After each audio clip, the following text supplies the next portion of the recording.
Hello. Welcome to the live, everybody. I'm back as usual. Welcome in. Come on in. Have a seat. Give the live some likes. Go ahead and share the live for me.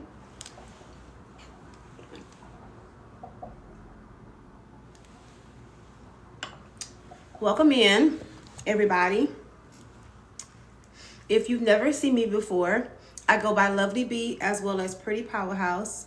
I am a pretty girl coach, and you've probably never heard of that. So what I do is I help beautiful women gain confidence and stand in their inner power, okay? So I do coaching sessions, and I also have an ebook as well. And usually I go through what the ebook talks about, but I'm going to do something a little different today. So go ahead and like the live, share the live, and let's have conversation, okay? Today's topic is how Pretty Power can help you.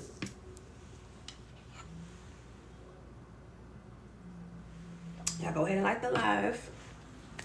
Like, share, if you care.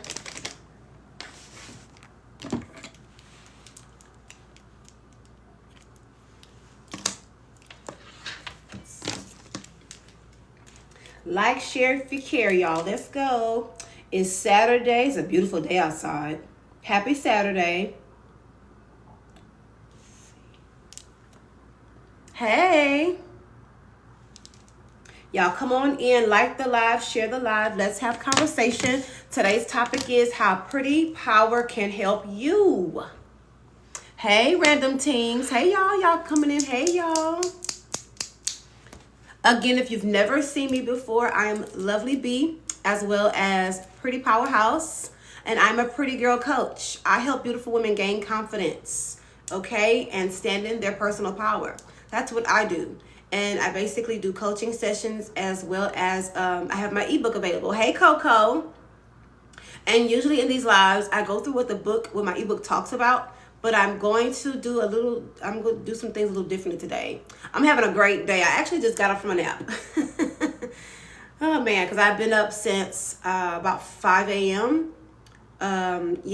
So got up at 5 a.m. Got a bunch of stuff done this morning. And then I took a nap. And now I'm here. Now I'm live. I'm energized. I'm ready to talk. I'm ready to teach and stuff. So here we got 7 people in the building. Okay, so the topic is called How Pretty Power Can Help You. And basically, I'm going to be sharing with you guys what you can actually, how I help you, right? I'm going to first explain to you what a pretty powerhouse is, because that's the name of my my ebook.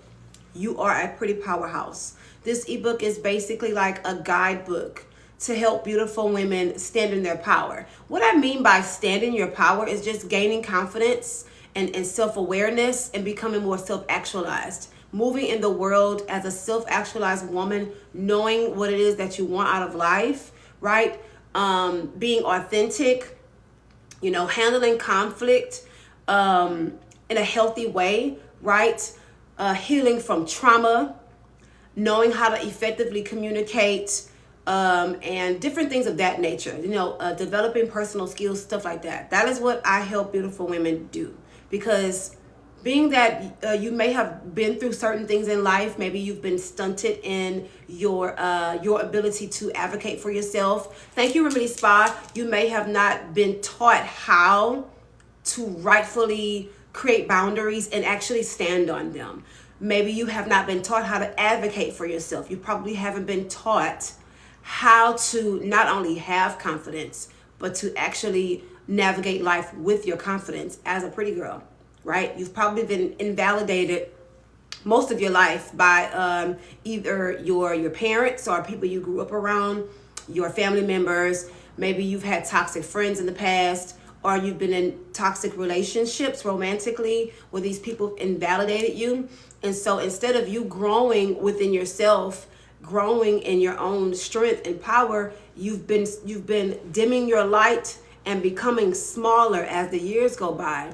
And a lot of beautiful women end up with like social anxiety, dealing with depression, dealing with, not being able to stand up for yourself, people pleasing, feeling guilty about, wanting to express yourself in your beauty, or you overshare because you haven't had the agency to speak up about things. So anytime you have a chance to speak, you overspeak, you overshare, you talk about all kinds of things, right? So I'm going to basically go over what it is that you can get from me. Why would you come to me for any type of advice or coaching? Why would you use my products? How can my products benefit someone who comes across me? That's what we're going to talk about today. We're at 12 people in the building. We got 357 likes. I really appreciate y'all so much. Let's get me up to 1,000, y'all.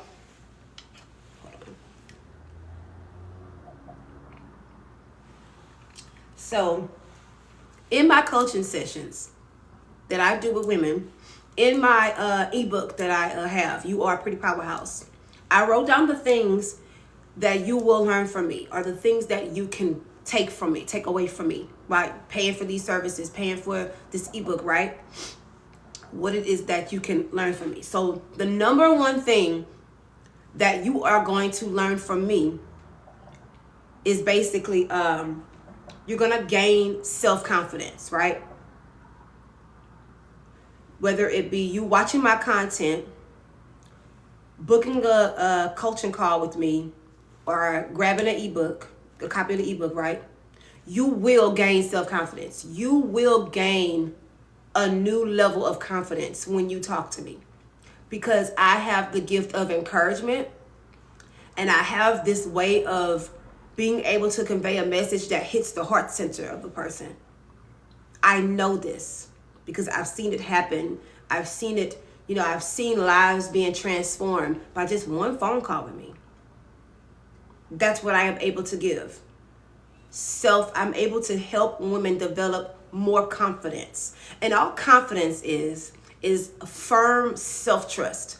A lot of women suffer with not being able to trust themselves, right?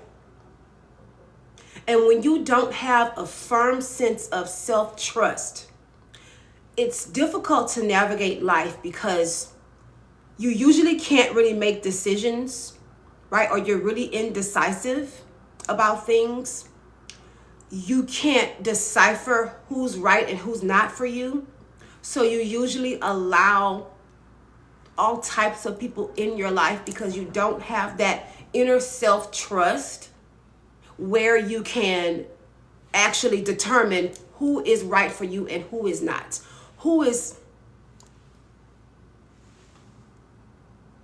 Oh God. Okay. So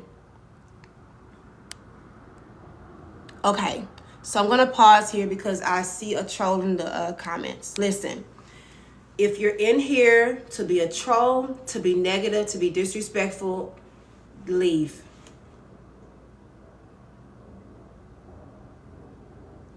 If you're in here to be disrespectful or to be a troll, leave. What I'm doing is serious, and I don't have time for that bullshit. I just don't have time for it. Go away. Go find somebody else to bother. Leave me alone. Leave my space alone. Go somewhere else. You are not welcome here with that dumbass shit. Get out of my room. Thank you. Moving on. Hey, riddle me this. I just realized you were in here. So, as I was saying, what women can take from me is a new sense of self-confidence, a new sense of self-trust, because many women suffer from not trusting themselves, which causes them to not be able to make firm and concise decisions in life. In order to make very concise and clear decisions, you have to trust yourself. You have to know what's right for you and what's not. And many women suffer from that. Many women do. They're not sure. It gets to the point to where you're not even sure what to wear for the day because you just don't trust yourself. You take way too long making decisions. That's poor self-trust. You're unsure of which route to go or what next move that you have. You have a hard time with planning your future. That's a lack of self-trust. You have a hard time with making plans in general. That's a lack of self-trust. And it's also a lack of self-discipline. Well, we'll get into that too, okay? Do you think confidence can fix social anxiety? It most certainly can. It most certainly can. Yes, 100% random teams. Building confidence and having a firm self-trust can most definitely help with social anxiety. Yes. If you need help with that, random teams, book a coaching call with me. I can help you with that. I can definitely help you with that. As someone who dealt with social anxiety after a very traumatic event. Yes, book a coaching call. Hey, Joanna. So, the next thing that a woman that comes across me that's like, well, what does she have going on? What you can take from me, what you can learn from me is how to create and stand on your boundaries. Right? Yes, about a year ago, I practiced rejection therapy. It works. It does. So, what you can learn from me is how to create. Oh, it's Joanna? Okay, honey.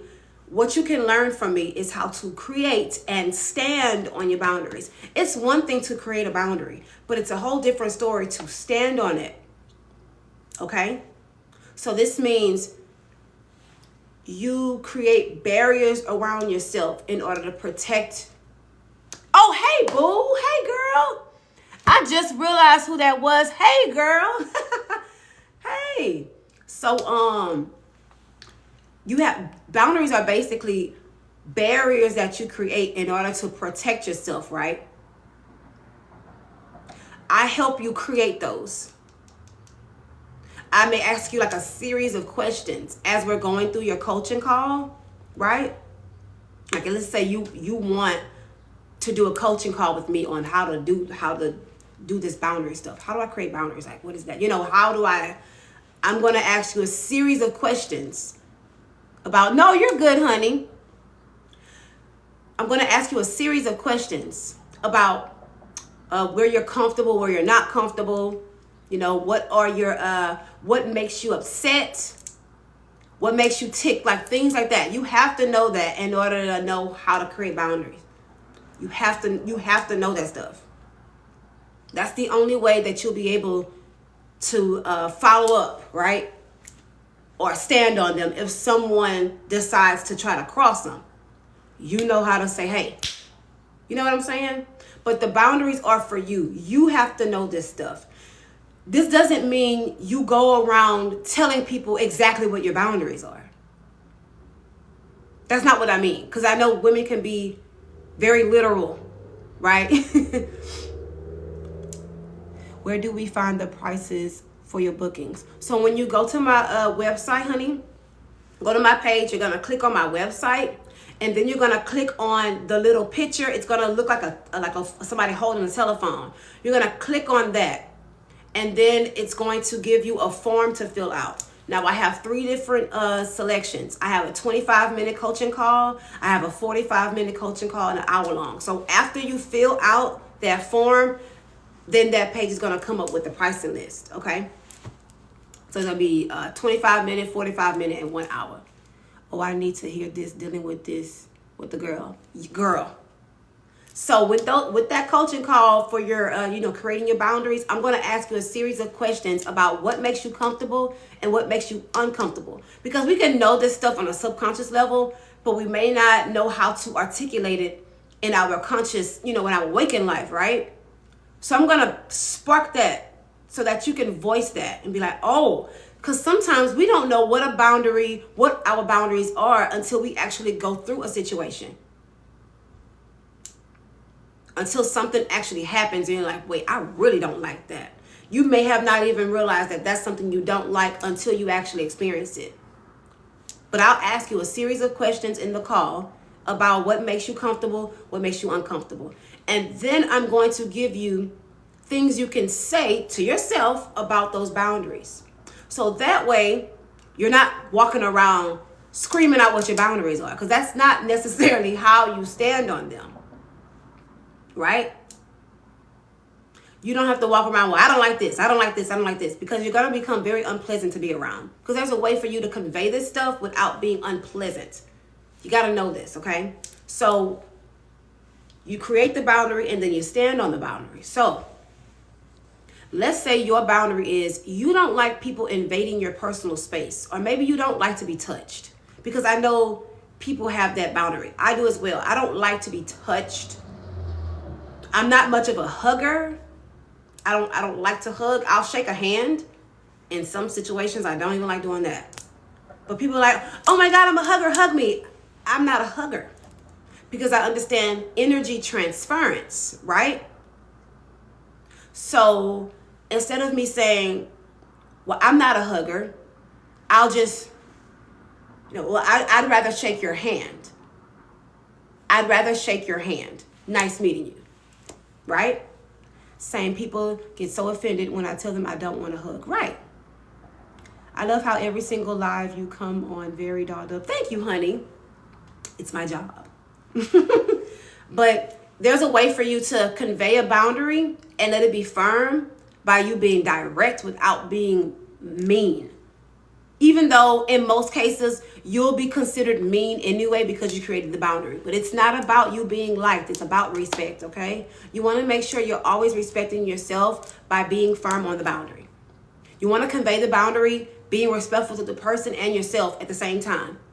How they respond, that's not for you to worry about. As long as you know that you are clear about the boundary, right? Now, if they cross the boundary after the boundary is being made, then you know that person's not for you.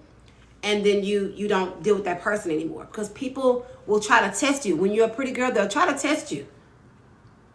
Like, I don't know if y'all saw, but I made a video some weeks ago about one of my coworkers, right?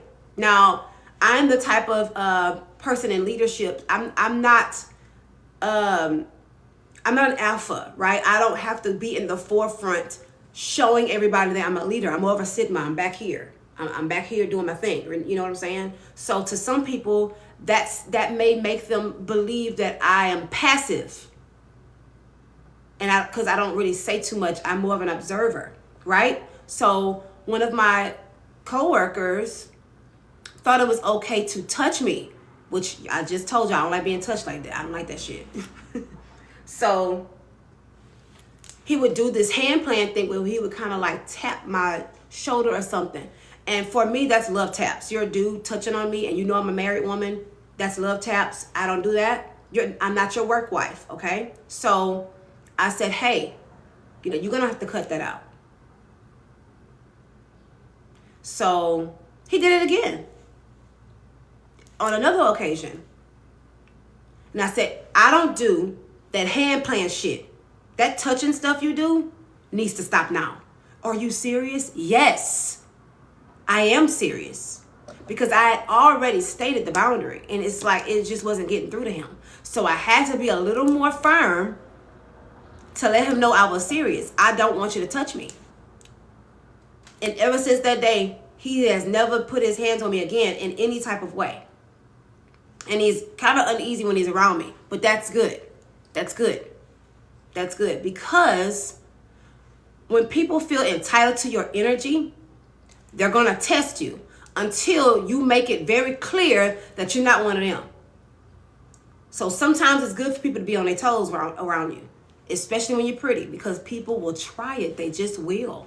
They do it in here all the time. People jump in my lives and they say little stupid shit because they really want a reaction out of me. They want me to get all irate and angry and hostile. No, I'm just going to simply tell you, get your stupid ass out of my life.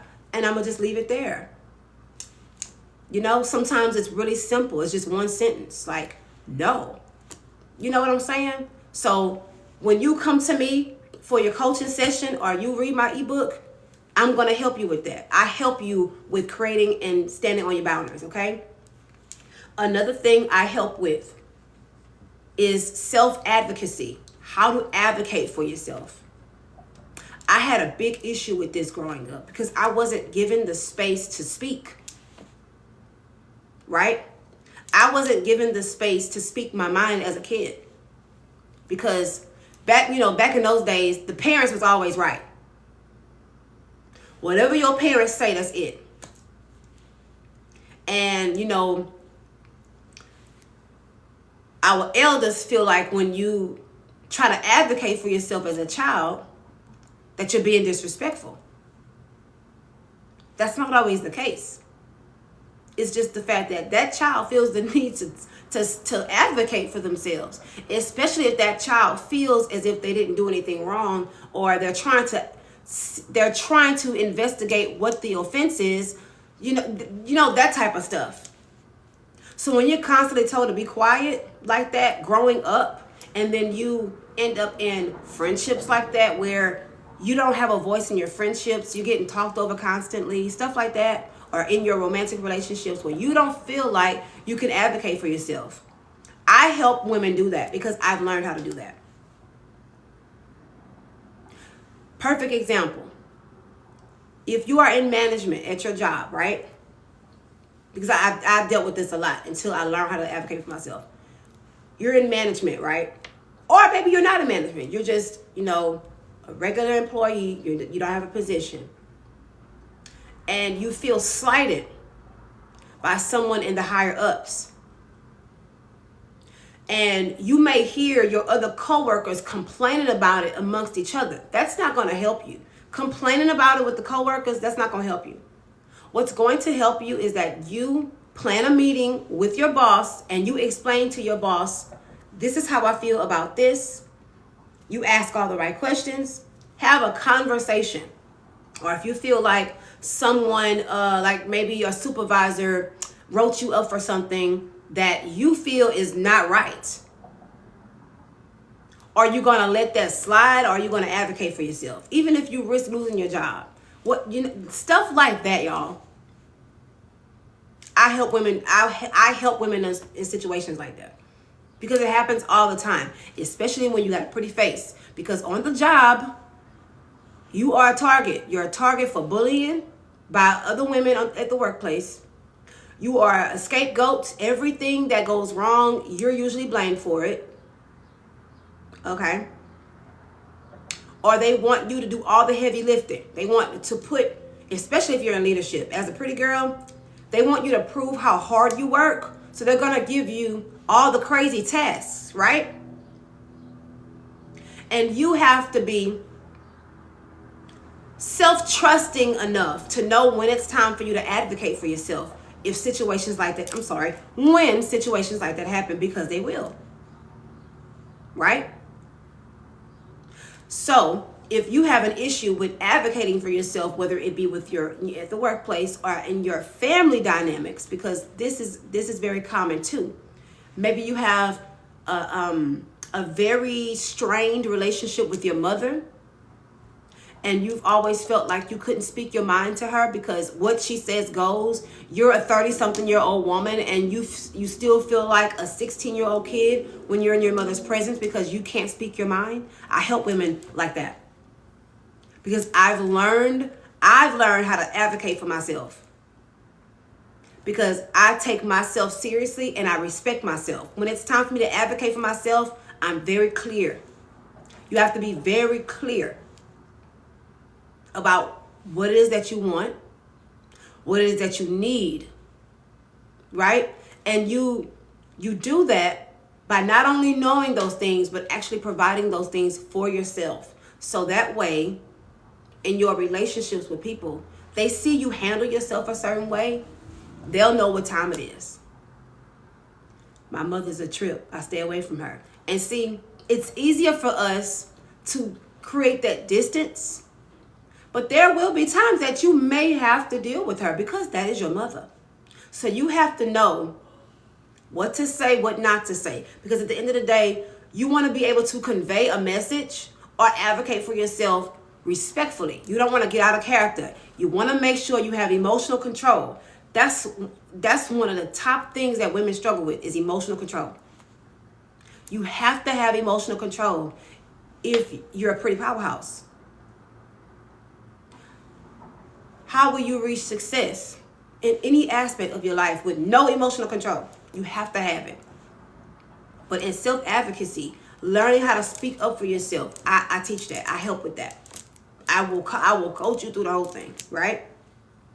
So the next thing is recognizing poor behaviors in others and the self and taking action. So this is it's a plethora of things with this one, because some of us have issues recognizing poor behavior in other people because we want to see the good in everybody.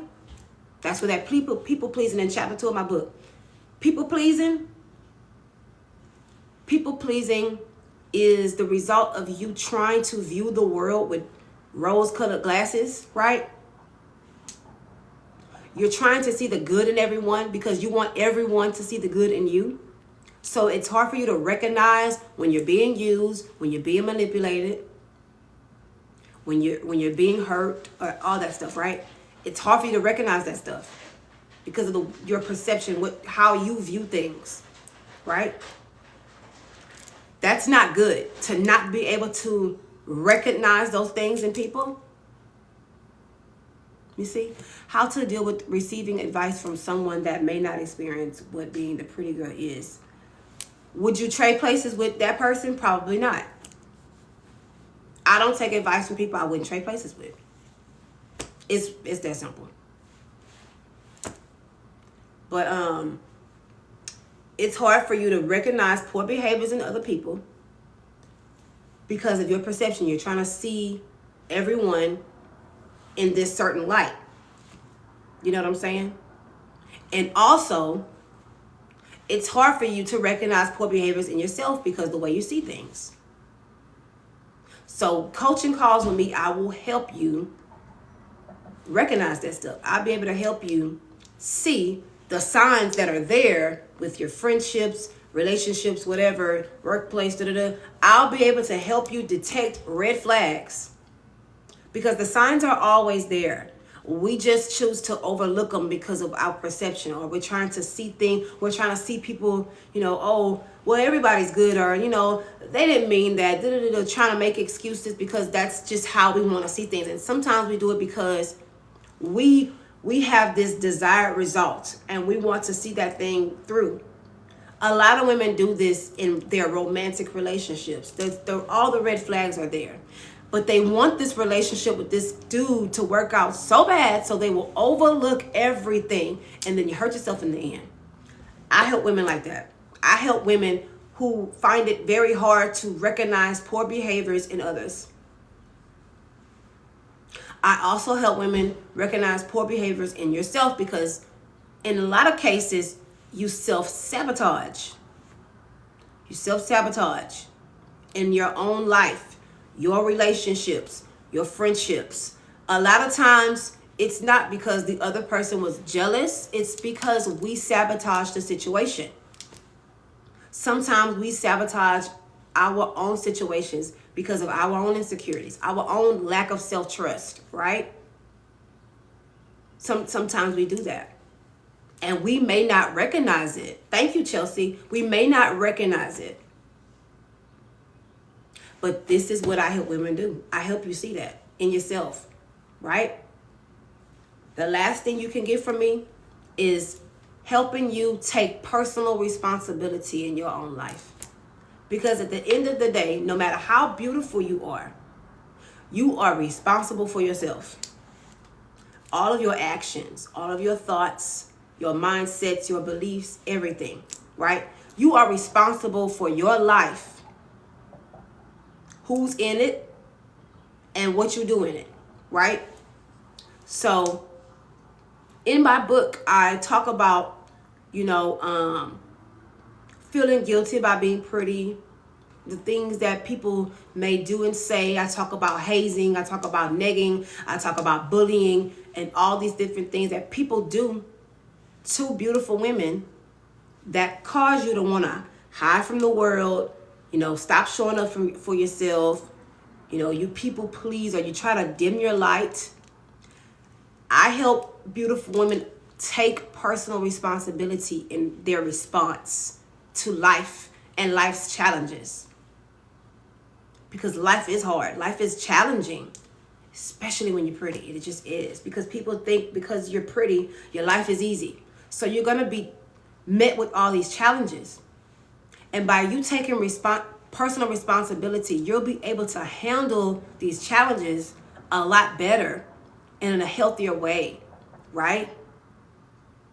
So instead of hiding away in your home, being a recluse because you don't want to deal with negativity, I help you gain your self-confidence back and show up in the world, but be more exclusive, right? Because you can't avoid negativity, but you can create barriers around yourself for protection and help you practice exclusivity so that you don't allow just anyone into your space. That's what I help women do. I help you do that. I help women take personal responsibility in their relationships and why their relationships went the way they went. In your friendship, what happened that caused this? What part did you play in this situation? What part did you play in your romantic relationships that caused you to feel this way? We all play a part in the things that happen in our lives. We all play a part in it. It's not all the other person.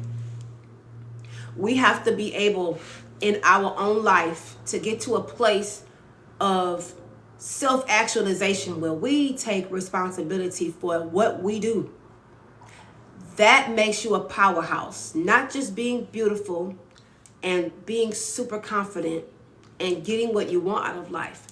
You also learn how to handle challenging situations in a healthy way, because you're not going to always get what you want. That's life. That's reality. And you're not going to always have the best days. That's reality too. How do you handle when you're not energetically aligned or when you don't feel right about something? How do you handle conflict with friends and family or at the workplace or in different settings? How do you handle this stuff? Do you throw a tantrum, right? Do you spend days and days crying in the corner somewhere? Are you reckless with your finances and you just shop till you drop? Retail therapy, right? Do you binge watch Netflix? Do you decide to just not do any self-care?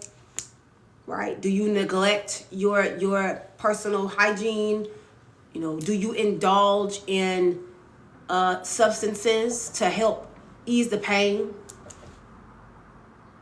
Do you involve yourself in meaningless, casual, sexual situations with multiple people to help numb the pain? What are you doing to avoid taking personal responsibility?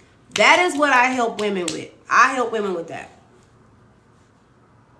I help women change course.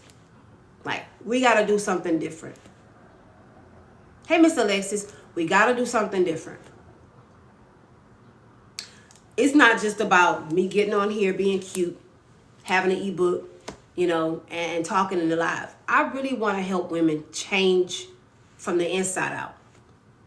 Like, you have a whole new perspective on life and practical ways to actually do life and do it how it's supposed to be done according to your own energy, right?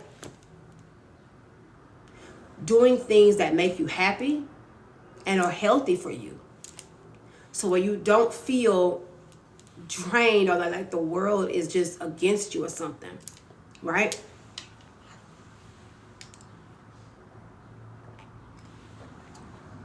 So that is my offering. You are an inspiration, truly. I'm grateful. Thank you, Riddle Me This. Thank you so much. So that's what I help women do. I help women gain confidence. I help women, create and stand on their boundaries. I help women advocate for themselves, right? I help women recognize their own poor behaviors and the behaviors of others that are poor toward them. I help women take personal responsibility for things. These things are very important. They're very, very important. We can't spend our lives like little children, believing that everything is supposed to go our way because we're pretty. Now, if you have the right mindset, a lot of things will go your way as a beautiful woman. But it's this stuff right here that we got to work on. We could put all the makeup on, right? We could put all the glamour on, right? But we got to be right in here. This right here. I first found you with the Pretty Girls at the Workplace video. Thank you, honey. You look like Maya, the singer. Has anyone? I get this literally every day. Thank you, Dre Divine. Literally every day. Thank you. Maya's gorgeous, so I take that as a very high compliment. Thank you. That's my offering to you. If you feel like you need a push in your confidence, or maybe you need help creating boundaries or knowing how to decipher who is good for you, who is not in your life, maybe you have a funny situation with mom, right?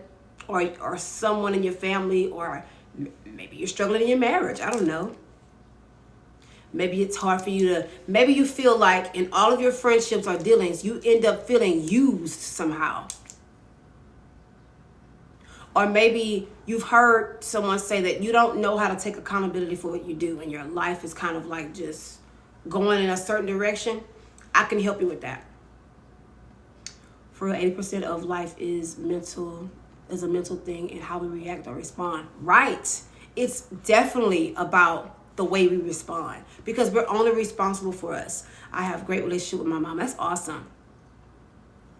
But it's about how we respond to things. How do you respond to women who are jealous of you? How do you respond to that? Do you internalize that and make yourself the villain in the situation? Like, I did something wrong. I need to tone it down so people are not jealous of me, because I don't want people to think that I think I'm all that. How do you respond to jealousy from other people? Right? Or how do you respond to when you are jealous of someone else? How do you respond to these things? How do you respond to when you don't get the promotion at work? You know you have the qualifications.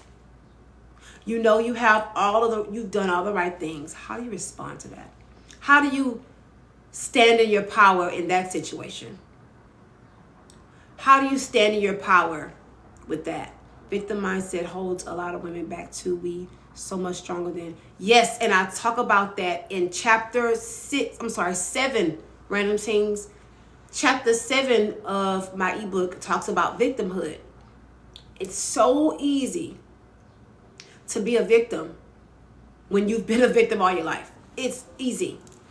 But in order to rise to your highest potential, you have to come out of victimhood. Hi, cutie pie.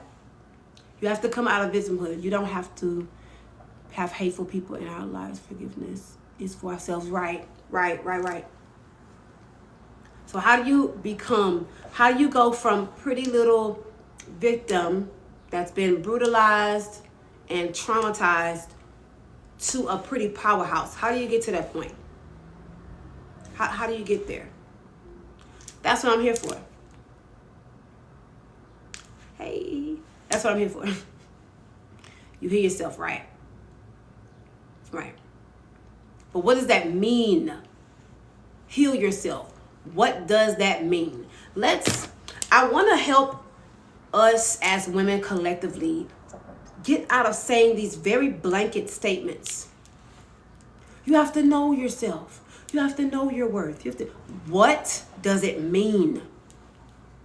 What does it mean to heal yourself? What does that mean? Right? What does that mean?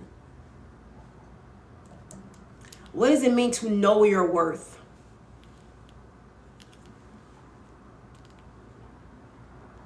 Right? Yes, I have been in spiritual groups who have done more harm than good, learned a lot from that, right? Realizing that this is our life and take our power back, right? Tell yourself, where do you start? In your healing journey, where do you start? A lot of people struggle with that. I can help you with that. That's why I'm asking you. You know what I'm saying? Where do you start? You always want to start right at the very bottom. The best way to start at to get to the very root of a thing is to just keep asking why. Why do I react to this? Okay, why? Okay, why? Why? And before you know it, you're at the very root of the thing and you're probably crying. Right? Start with ourselves and identifying our pattern and old beliefs. Right. Yes. It's we have to remember that everything starts with us. Everything. Our outer world is a reflection of what's going on in here. I'm a firm believer in that. Everything that's going on outside of you is a reflection of what's going on in here. Right? And I believe also, as a pretty woman or a beautiful woman, even your beauty, your spiritual gift of being beautiful can help you with that. Because beauty is an energizer, right? Beauty lifts frequencies. It raises frequencies. Your beauty and the things that you adorn yourself with, that your external, I believe that it can help you internally. So by tapping into your highest self and solve your issues through healing trauma, you allow your shadow to feel anger. Right. So not only anger, because, well, we have many different emotions. Well, there's different names for the one emotion. There's only really two emotions. There's love and fear. That's only two. But we take fear and we break it up into all these different things because everything stems from fear. Every emotion, if it's not love, it's fear. There's only two, right? Now, you said anger. The thing I love about anger is that it gives you space to feel and process. I guess you could say I was a person that had like anger issues, right? I used to be a very angry person because, and this is what I discovered in my life, I allowed things to take place and I did not advocate for myself. So I wasn't really angry at the situations or the people. I was angry at me. And I had to figure out why I didn't advocate for myself in situations. Why didn't I take certain measures in my own life? And once I discovered that, the anger started to... So now when I do feel angry, or I really don't get to that point anymore, honestly. If I do get upset, I'm able to process it a lot better. You don't want to throw anger away like it doesn't exist, but you don't want to act on anger either. You know what I'm saying? How do you feel about astrology? Is it nonsense or helpful? Personally, I absolutely love astrology. I really believe that astrology helped me learn myself. Let's see, not gonna lie, I crashed out into work environments before. I used to crash out at work too.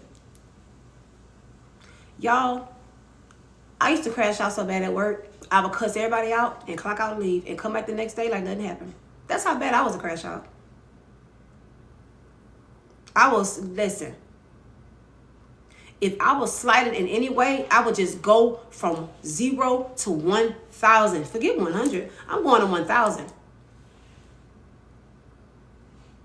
Go off.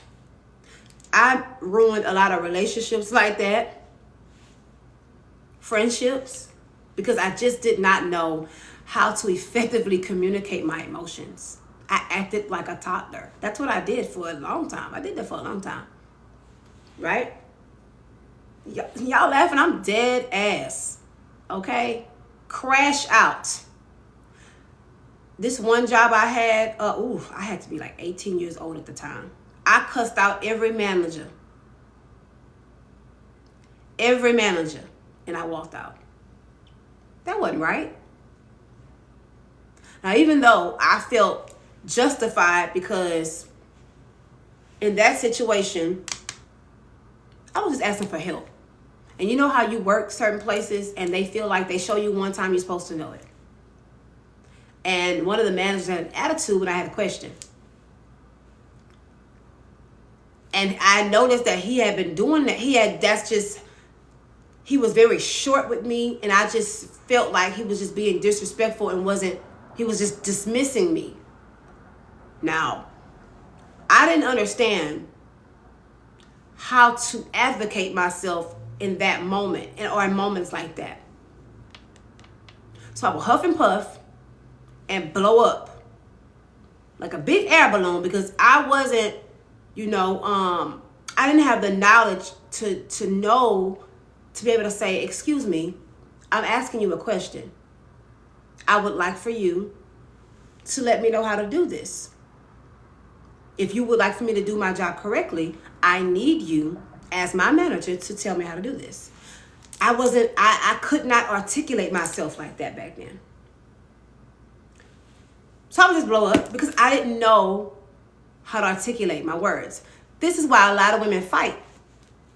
A lot of women use physical force because they don't know how to articulate their emotions. You don't know how to articulate that you're jealous. You don't know how to articulate that you're angry, that you're hurt, that you're disappointed, that you're sad. You don't know how to articulate how you feel. So you get to a point where you're so overwhelmed with emotion that you want to put hands and feet on people. That is not the right way to communicate. No, it's not. How do you feel? Like sometimes it's okay to be a crash out. It's the only way to get through to some. I feel like being a total crash out or even crashing out a little bit sometimes is honestly, it just takes so much away from you, right? When you are on that energy, right, you know how it feels to be a crash out. You know how it feels to be angry. That person is taking power from you. When you allow them to get you in that space, it feels good in the moment because you're releasing chemicals, right? But then afterwards, you feel depleted because you've allowed them to take your life force from you in that moment. It is very low vibrational. I don't even like watching stuff with like fighting and stuff like that. Like, let's say I'm on TikTok scrolling, there's a fight. I'm just like, oh my God, like, what is that? Because it's so low vibrational. It's so animalistic. You know what I'm saying? And if you want to be at a certain level of consciousness, you just don't, And it's not to say that people who enjoy fighting or whatever, or they're like, low level people. But I am speaking truth when I say that it does take energy from you when you're in that energy, whether it be you just getting loud, yelling, or you putting your hands and feet on people. But when you are like that, when you resort to yelling, screaming, hollering, getting loud with people, or putting hands and feet on people, is because you don't know how to effectively communicate with people. That's why. You think the only way to communicate effectively is to yell, scream, and fight. That's fear. There's really deep within here, you're afraid of something. And you need to figure out what that is. What are you afraid of in that moment? Why do you feel the need to yell and scream? When I felt the need to yell and scream on the job, it's because I was afraid I was doing something wrong and I didn't want to get fired for it. That was my fear, right? I'm going off on managers, even though there's a healthy way for you to advocate for yourself. I'm going off because deep down, I don't want to get fired for something that I did. Advocate for yourself. I'm going off because deep down, I don't want to get fired for something that I did.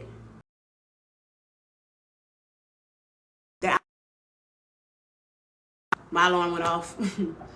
But I'm afraid I'm going to get fired or get, written up for doing something, that I wasn't taught right about it or no one showed me. I just didn't want to deal with that situation like that. So I'm like putting pressure on other people, even though, yes, I'm here to learn and you're my manager, you're supposed to teach me. There's a way to handle conflict. You don't have to use force all the time. And usually when a woman doesn't know how to articulate herself, she's very aggressive. You don't have to be that way. You don't have to be that way. You don't have to be aggressive or abrasive. I used to be very abrasive with people because I did not know how to articulate how I was feeling. So I would just, you can't do that. You will ruin everything. You will sabotage everything. So if that is you, and you struggle with that type of thing, you struggle with learning how to communicate effectively, being, under control emotionally, having confidence in situations, handling conflict, it takes an adult to do stuff like that. You have to be a self-actualized woman to be able to handle conflict in a healthy way, especially when you become an adult. Communication and social skills are so important, right? They are. Because you can't just go off on people because somebody did you wrong. Yes, somebody did you wrong, but you don't have to handle it like that. You know what I'm saying? Hey, Gigi. Make sure y'all get y'all heart meet. When y'all come in the room, get your heart meet. That adds, I think, 45 points. 45, what do you call that? Engagement points to your TikTok. And then your content goes up. Like, you'll start seeing your views go up. Get your heart meets, y'all. Get your heart meets. Hey. But yes. Y'all want to make sure that I want my ladies that come to me, right? I want you to be renewed, refreshed, and ready to actually handle life. Many women opt out of a lot of things because life is hard. Life is challenging. And I don't want to be so stuck in my femininity that I can't handle life. Because what is that? No. I'm not about to roll over and die. I'm not about to just, I'm going to let somebody else take care of me. I'm going to let somebody else do this. I'm going to let somebody else do it. And no. You were put here for a purpose. First of all, you're beautiful. You're gorgeous. You need to be out there in the world, period. Handling your business, doing what you got to do. But you also have to handle life. It's your life. Who else is supposed to live it? You know what I mean? Because if you're not living your life, if you're not taking charge of yourself and your life, somebody else is taking charge of you. The energy got to go somewhere. So it's good to take charge of your life. You take charge of your life by having a very firm self-trust. You take charge when you create and you stand on your boundaries. You take charge when you recognize poor behaviors within yourself and other people. You take charge when you communicate effectively. You take charge when you take personal responsibility for your actions, right? You take charge when you learn emotional control, right? When you put a rein on them emotions. Don't allow yourself to be unglued. That's a big one for women. Whew, that's big. When you're able to handle yourself, right? Taking accountability. When you are able to handle yourself in a healthy way in, challenging situations, you're very powerful in that situation. Sometimes, this is a big one. Sometimes your silence is what's needed. Sometimes no response is the best response. You don't need to react to everything, right? Like what I was telling y'all yesterday about the lady at my work who was jealous of me. I gave her dust. Because what if I would have exchanged that energy with her? We probably would have been putting hands and feet on each other. For what? No. You don't owe anybody that energy. Just like I say, you don't owe anybody your good energy. You don't owe anybody your bad energy either. Hello? No.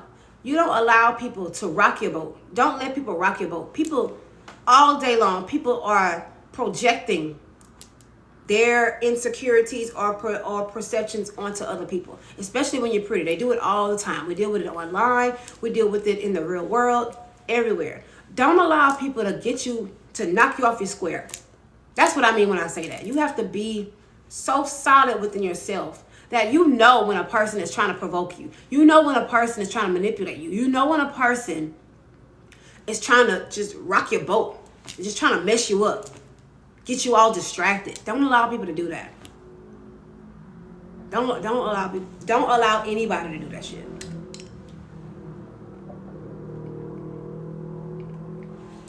Hey, y'all that's just coming in. Hey, boo.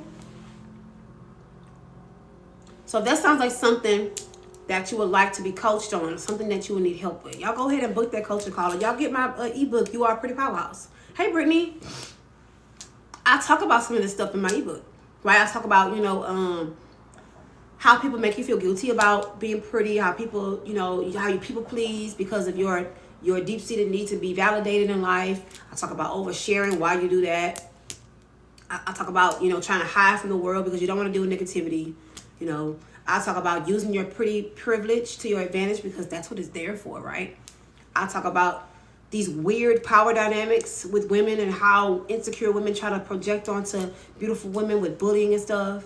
I talk about all of that stuff and how to take all your power back. That's what I talk about in my ebook. But I feel like it was necessary to talk about this stuff today as far as like, you gaining your confidence and stuff because this stuff is important. This is what I actually help women do. That's what I actually help women do. Like really become a solid, centered person, right? Don't let us have standards that be mad. Yes, they do. Having standards and actually not giving a damn what people think, that makes you a powerhouse. Because, again, you're solid and centered within who you know who you are. You know what works for you. And you're not super concerned with what the world thinks. Hey, Brax Life. You're not super concerned with that stuff. You know what I'm saying? Because who cares? This is your life. Like I tell you all the time, this is your show, baby. This is your show. You having standards or... I got a few comments yesterday about the little clip I put up about friendship standards, and someone asked me to do... I think they asked me to do another video on it. Friendship standards. You should have standards in every aspect of your life. Workplace standards, relationship standards, friendship standards, living, livelihood standards, financial standards, beauty standards. You should have standards in every aspect of your life. That way you don't experience too much negativity and drama and chaos. I watched a video earlier and it blessed me. I forget her name. She's a... I don't want to say the incorrect nationality. I think she's an East Islander, but I'm not 100% sure. She made a statement and said that real luxury is the ability to be unavailable to chaos. I was like, oh my God, that's literally like, that's perfect. Luxury or soft life is the ability to be unavailable to chaos. Y'all. That blessed me because she is so on it. I have a soft life because I don't allow bullshit in my life. I don't deal with bullshit. Thank you, Brittany. I don't deal with craziness like in my actual real life every day. There's no chaos because I don't allow it. I stop it right when it tries to come in my front door. No, you can't come in. This is why I have such boundaries on my platform. I don't allow it. One of my videos is going viral because I'm not allowing it. I said I'm not allowing humbling tactics that women do against women they find attractive to it stops here. One of my videos went viral because I said that. I'm serious. I don't allow disrespect. I don't allow those condescending remarks, trying to be funny. I stop it right then like, hey, no, I'm not allowing it. I don't like to let things build and then react. I just stop it right in its tracks. I used to do that though. I would let shit slide. Let it slide, and it would just fester. It would just build, and then I would blow up. And then everybody's like, what is she talking about? What happened? Then you end up looking crazy. You end up looking crazy when you do that. You end up looking absolutely crazy because nobody knows what you're talking about. When you allow things to just fester, you bringing up stuff that happened weeks, months ago, because you've allowed this one situation to trigger you so much that now everything is wrong, right? So you get triggered in one situation. Now you're bringing up shit that happened 10 years ago. You should have dealt with that. You should have dealt with that. Thank you, Gigi. You should have dealt with that years ago. Why are you still bringing this up now? Right? You gotta do that healing work on yourself. And again, with healing, is inner work. They call it shadow work and stuff. It's just really asking yourself a bunch of questions. You got to get very inquisitive when it comes to you. Become an investigator when it comes to you. Treat yourself like when you are in your healing journey, right? Treat it as if you don't know this person and you're trying to get to know them. Ask questions. When you're alone and you're doing your journaling, just write down a bunch of questions that you can ask yourself. That's how you heal. That's how you heal. Seriously. Then you'll be like, what ends up happening is when you start doing it like that way, you're going to get memories that you have pushed back in your brain. They're going to come to the surface. It may lead you to, cry a lot or get upset or just all these different emotions are going to come up. But it's because you need it. Have you ever, while we're talking about that, have you ever cried and you do not know what's going on with you, right? You have no idea why you're crying or why you're upset, but your energy just doesn't feel right. That is because whenever you feel an emotion, it's energy in motion. That energy has to go somewhere. So if you don't release that energy, it's going to stay within the body and it causes dis-ease. You have to release this shit. You have to heal and let things go so that they don't hold you back. This is what being a pretty powerhouse is about. Those hang-ups, those things you've been through, all the stuff that has happened to you in your life, your trauma, you have to let it go. You have to release it in order for you to reach the next level. This is why I don't spend too much time on teaching makeup and things. We acknowledge the fact that we're beautiful, but I don't want to spend too much time teaching you how to do your makeup and fix your eyelashes because it's not really about that shit. It's about this right here. Because what's the use in being pretty if you don't know who you are? What's the use in being pretty if you're not healed? What's the use in being beautiful if you don't know what your purpose is and how to walk in your power, how to walk in your life? What's the use of being beautiful if you can't handle your emotions? What's the use? What's the point? What's the point in it all?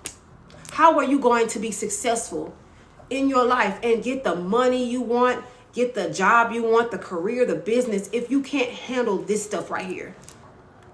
You will never be successful if you can't handle your emotions. You'll never be successful if you can't make a decision. You will never be successful if you don't trust yourself. This is the stuff that many women need help with. When you heal internally, it will show on the outside. Right, it will. It most certainly will. And that's the type of stuff that I coach women on. Even the spiritual things, It's a lot of stuff that women don't know spiritually because they're afraid, right?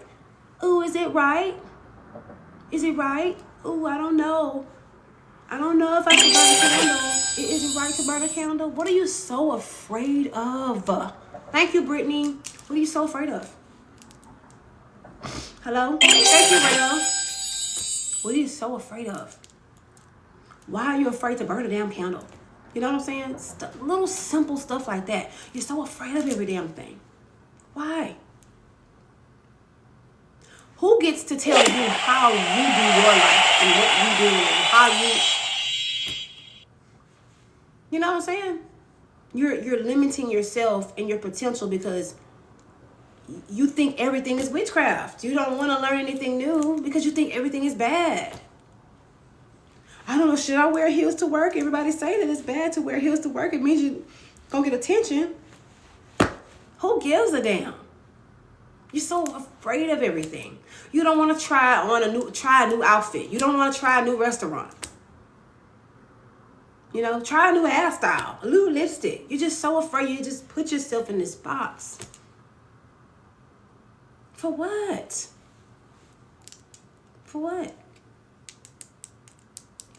If you are a powerhouse, you get to a point where you just don't give a damn anymore. I was super conscious like that because people always judge. Right. But everything you do as a pretty woman is going to come with judgment because you're so visible. They are going to nitpick every little thing you do. That is something that we as beautiful women really need to accept. They're going to judge you. They are going to do it. It is a part of the game. You pretty, invisible, baby, you will be judged for every little thing you do. Every little thing you wear, everything you say, everything you do. My nose ring keeps on turning. You're going to be judged for it because you're visible. They see you. They see your lights. They see your beauty. Your beauty attracts people. It pulls people in. So that comes with the territory. But you have to get to a place in your power where you just don't care. So what? It's Tuesday and you're walking around with 6-inch heels on at Walmart. Who cares? I had a lady make a comment like that to me. I don't even remember where I was. It was that. So it was at my other job. And I dress up every single day. And, the other women at my job wouldn't dress up like that. And it was a Tuesday, and she's like, oh, I'm trying to give her help, but she's so busy looking at what I'm wearing. So we just dressed like this on a Tuesday. And I said, yes, how could I help you? Like, ignoring the fact that she's paying so much attention to how I look, she's not even realizing that she ain't getting the help she needs because she keeps focusing on the wrong shit. Once I was at the grocery store at 7 a.m. and the lady stopped me and told me I was too dressed up. Crazy. Now, what gave her the gall to come to you at 7 a.m. and tell you some shit like that? Excuse me. People are so entitled and socially awkward. Let's talk about that for a second. Because that is socially awkward. Social awkwardness or not having social etiquette is when you do or say things that are absolutely inappropriate. That was inappropriate. She didn't know you. You're at the grocery store minding your business, and she thought it was absolutely her right to come to you and tell you a statement like that. That is awkward. Like, ma'am, you don't know me. That's social awkwardness. And so many women suffer from social awkwardness. Not just in the sense of, well, you don't know what to say, right? Or you're really shy. No. There are many different ways that a person can be socially awkward. Like, perfect example. Social awkwardness would be when you're walking into a space, or let's say you're at the gas station, and some random dude is like, damn, you fine. Damn. That is socially awkward. That's awkward. Because I don't know you, sir. Right, instead of her just saying you look nice. This one lady, I had braided my hair, right? I braided my hair. This lady gonna ask me if my braids hurt. I was like, well, huh? Them braids hurt? Why would you say something like that to somebody? You can be, I guess you mean you can be socially awkward because you don't do small talk. I mean, small talk, I personally don't really like small talk either.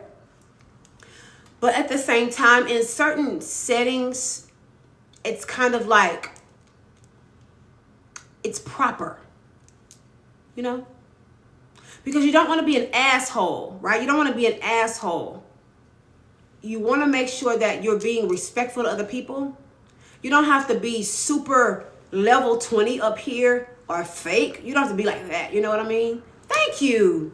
But you don't want to be an asshole and just don't say anything at all, period.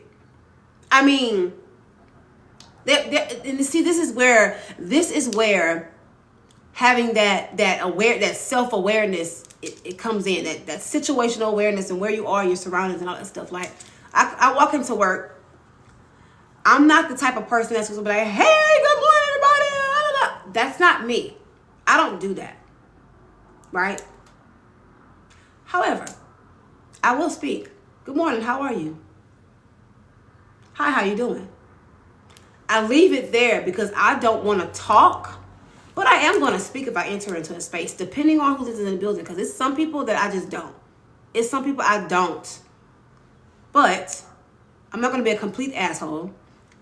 If I have a question or there's a conversation I need to have with a person that I want to avoid, I'm going to have the conversation with them and I'm going to leave.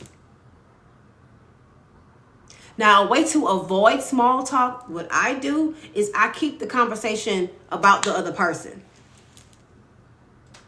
I nod, yes. Oh, really? Wow. Showing interest in the conversation without revealing information or without, whatever. In certain situations, you just kind of have to know how to navigate. It's those little things that you just kind of have to do, because it's just the space that you're in. You know what I mean? How to find your voice. Every time I talk to someone, my throat feels tight and my voice gets... You need help with your throat chakra. Book a session with me. Book a session with Random Things. I can show you exactly how to balance that throat chakra. That's what it is. Your throat chakra is totally out of whack. You probably deal with laryngitis a lot too.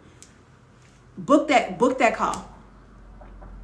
I can show you exactly how to balance that. I used to get laryngitis all the time. Were you hoarse? That's because my throat chakra was all out of whack. I need advice in dating. Nobody ever showed me how to properly date. Book a call. Book a call. I don't give relationship advice online because then my personal life is at the forefront. They're asking me questions about my dating life, and I'm a lesbian.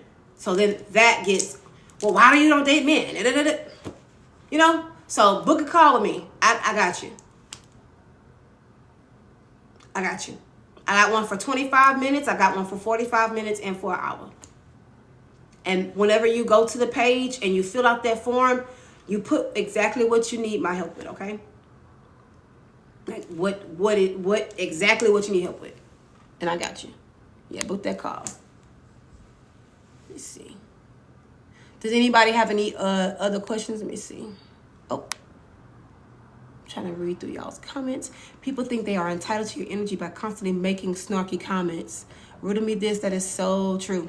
And they're just really trying to siphon energy by having you react a certain way when they do that.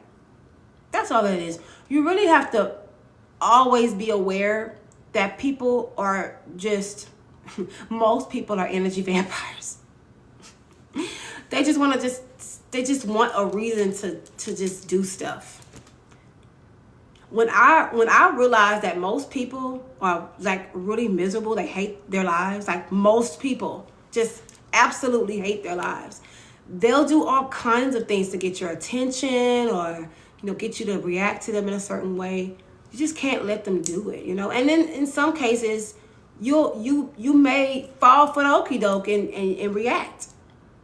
But then if you forgive yourself, you get yourself in order, and you move forward, But yes, people do, they do that snarky comment shit because they want you they want to see you get out of character. That's really what it is. They want to see the pretty girl go off. I want to see the pretty girl fight. I want to see the pretty girl get socked in the eye.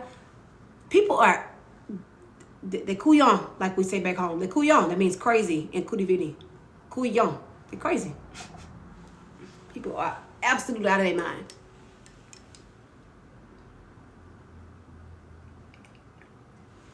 And you got to remember that. You have to. When I realized that most people are miserable. No, I'm Louisiana Creole. When I realized that most people are miserable and do not like the life they live, it really helped me go inward, wow, I actually really love my life. I have no reason to be angry, upset, finding things to be grateful for, and just, hey, whatever. I'm from Louisiana, Baton Rouge. Okay, girl, look at that. Okay.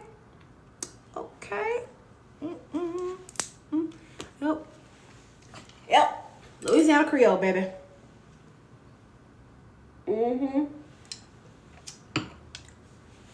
I did get a chance to go home for Mardi Gras. I'm mad about that, but it's all right. Hopefully next year I'll be able to go home for Mardi Gras. Oh God. It's been a minute. So it's actually been a minute since I really had a good time for Mardi Gras. It's been some years. So hopefully 2026 I can be, because it's a lot of stuff been happening back home. So I look, and I know I'm off topic, but girl, so when I do Mardi Gras back home, I go to the country, okay? I don't do New Orleans. I go to the country, okay? Because I'm from the country. Girl, they started shooting. Like 10, 15 years ago, it wasn't like that. I think these young kids, I don't know what's going on with them kids. It's like every time there's like a trail ride or a Zydeco or something, they come in and they start dumping. They just, crazy. So I might just go back home and just celebrate with family, because it wasn't always right. It wasn't always like that. That's why I say people couillon, y'all. Whoo, crazy.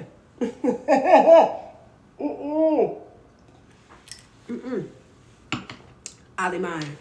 But that's the reality of the world we live in. We are beautiful beings in this crazy world. The kids not even safe at school.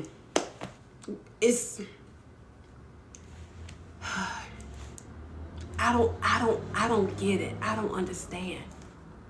I don't know, y'all. I have no idea. Y'all have any other questions about what we discussed today? Or what questions about what type of coaching calls I do? Or things that you may need advice on or help with or whatever?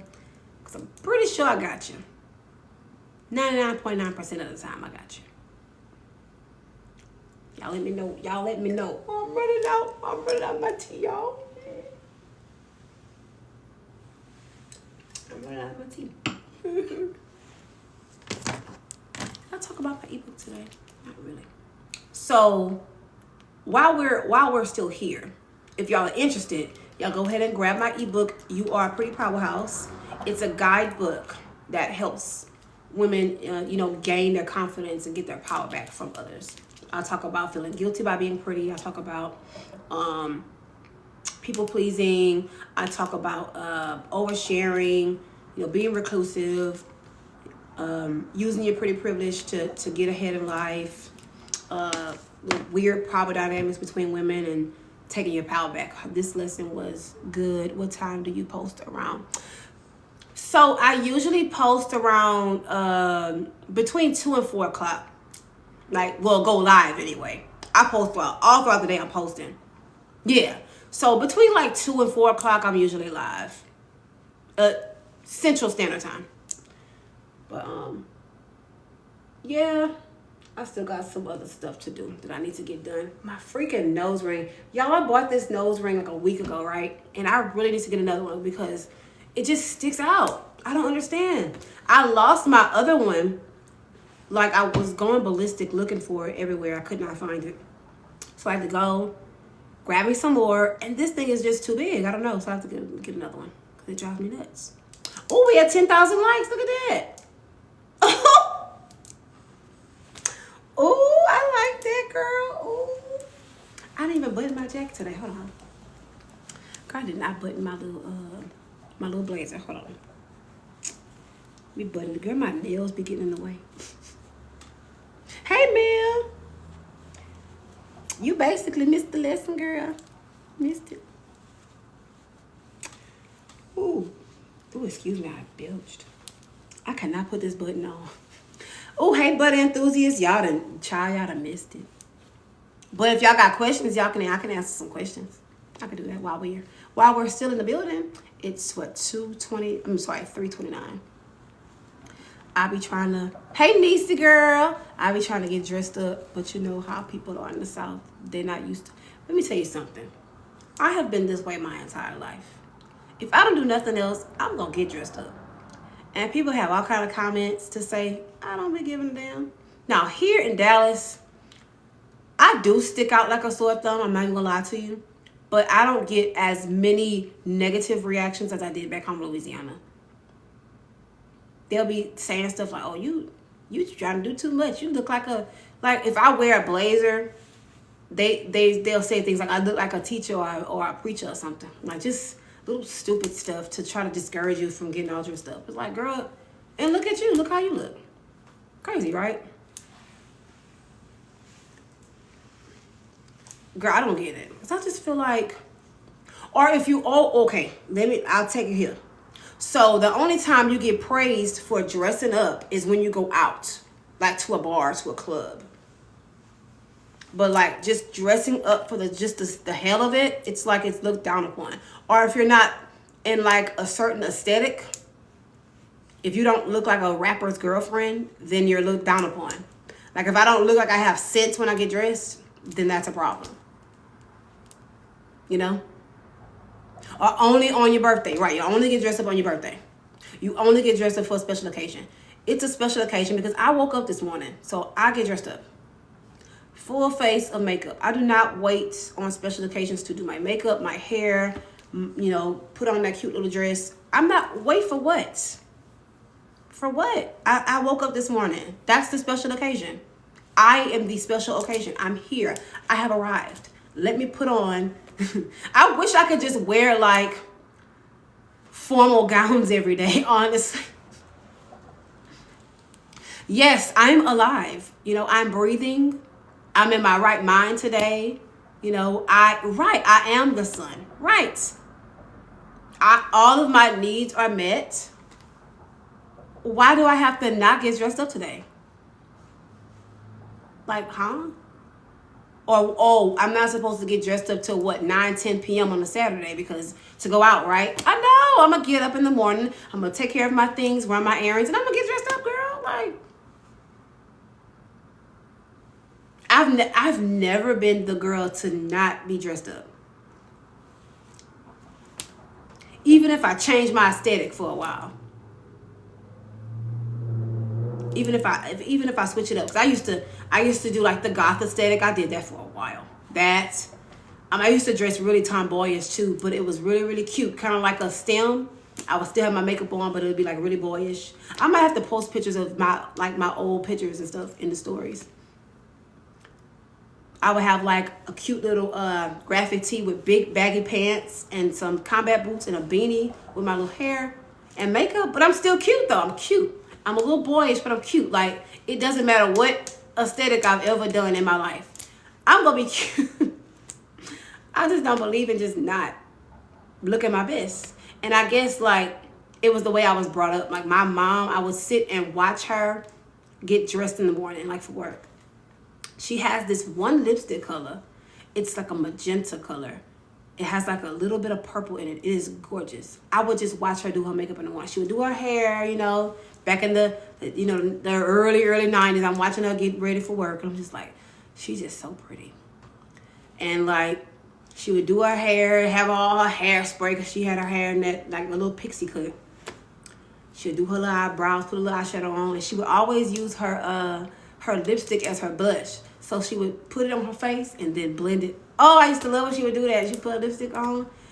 This woman would get up at 4 a.m., clean her house, and get ready for work.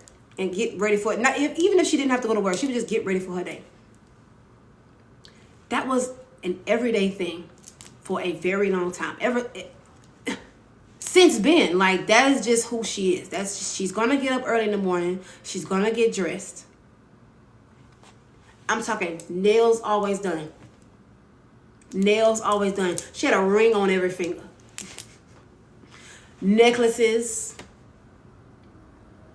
Beautiful, like, blouses. Like, my mama is very, very, very jazzy. I believe in first impressions matter. Yes. My mama had the same tone. Baby, look. Very, very much that girl energy. That was my mama. And it still is. It's so pretty and looks so professional, darn doll. Thank you, girl. Thank you, girl. Yeah, I like to look professional.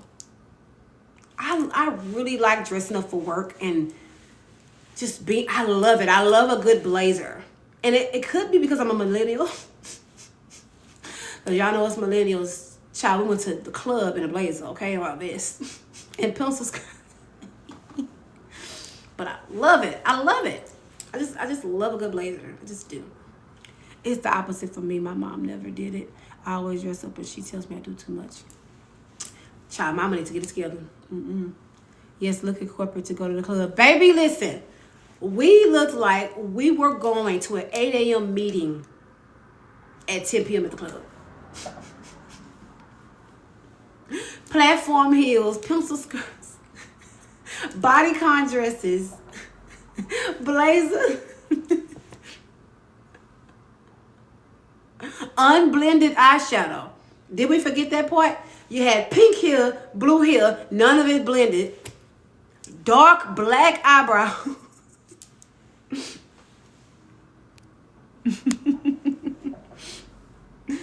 No, you look like you work at MAC Cosmetics. I did. Listen, I worked at MAC Cosmetics for a few years.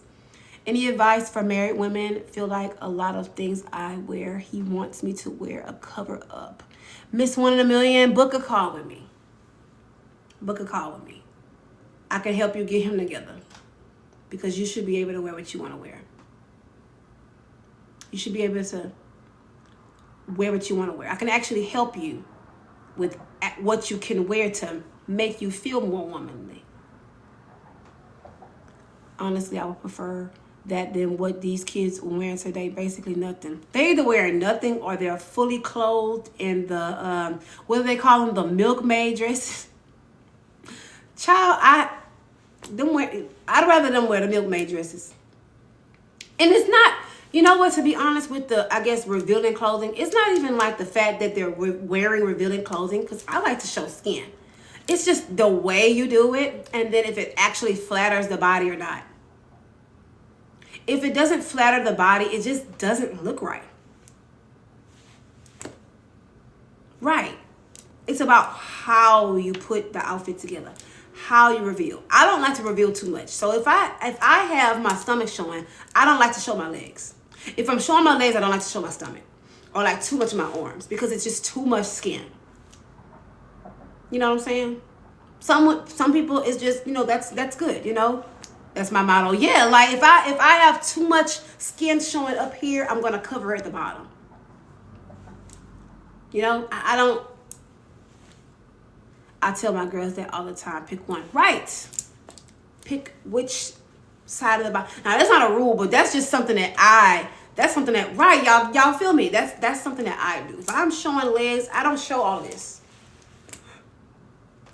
I love that sleek look. I love a good sleek look.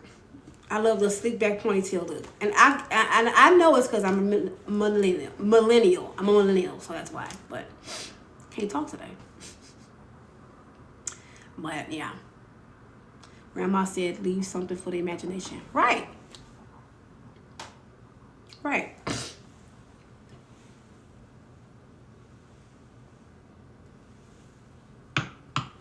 Or like, I have these really, really high, like thigh-high pink boots. I've only worn them like maybe once or twice, but I usually wear them with like a t-shirt and some like little shorts underneath or something, because the boots stand out so much. But you can't, if you're gonna wear something with it, it's either like a little mini skirt or something like that, and like something that, because it's so much. I've worn those boots like maybe twice.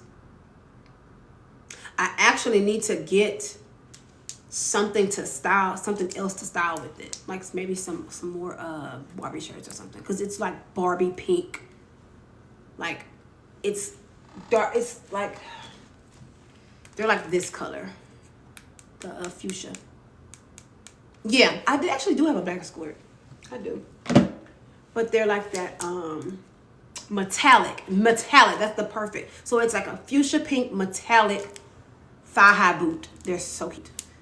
I'm happy how far us women are coming, especially since all the stuff women been through in the years. That's funny you say that, because I literally mentioned that in the I think that's chapter 5 or 6. It's one of those chapters I mentioned, like trauma that we as women have been through collectively, like in the past. And this is why I always say that, this is why I always talk about power dynamics with women, because that's ultimately what it's about. We all want to feel powerful. because, you know, of the society that we live in, you know. We felt powerless for a very long time. And I teach that we are already powerful because of our beauty and our inner strength. But some women don't know that or have not discovered that. So when you are beautiful and you walk in confidence in your power, they try to take it from you because they don't feel like they're powerful. I talk about that in I think that's chapter 6. Yeah, that's chapter 6 in my book. Those little power dynamics. So they'll try to bully you out of being pretty. They'll bully you out of, you know, feeling confident. They'll bully you. Hey, beauty extra, bullying you, you know, at the workplace, telling you, you know, it's inappropriate for you to wear red lipstick or to wear red lipstick at all. Like, who are you to tell me, a grown-ass woman, that I can't wear lipstick? By the way, if y'all are ever told something like that, grab the handbook of, if they've given you a handbook at your job, and then go to HR and be like, hey, this is not in our, you know, work handbook or policy that I can't wear this, you know, or do nail, right. They'll tell you that your nails are too long or they're too vibrant or the color. Like, you're not about to tell me that I can't wear these nails. Unless you're in the food industry, right? You work around food, you do, you know, service work like that. You're a server or something and you have to have your nails a certain length, or maybe you can't have polish, because there are some jobs like that.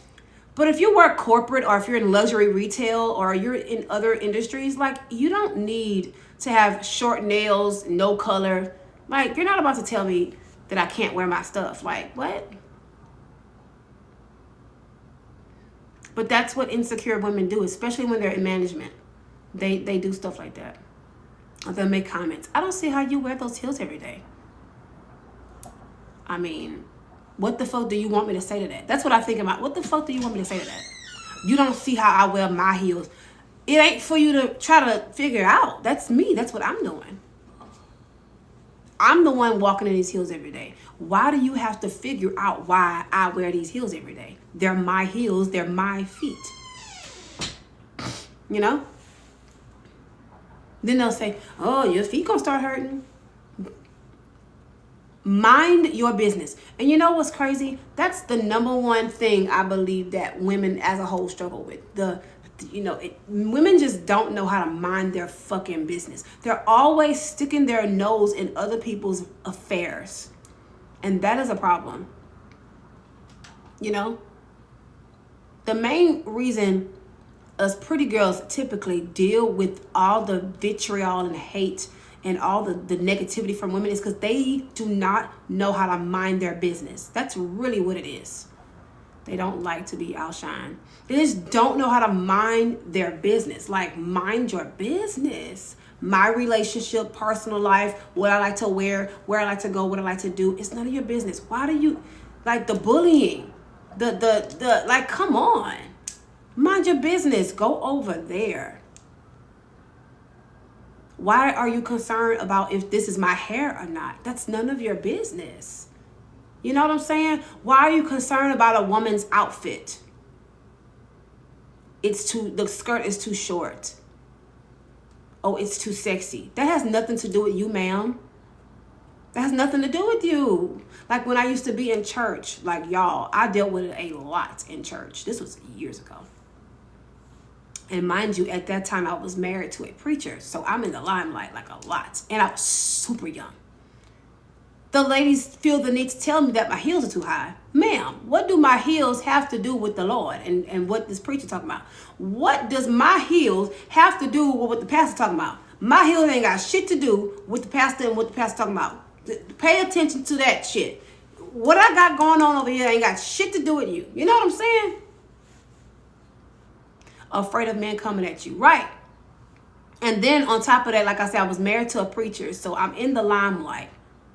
So they do this thing where they're trying to watch everything I do to see if I'm good enough to be married to a preacher. Like, it was really that. Them ladies was in really deep competition with me.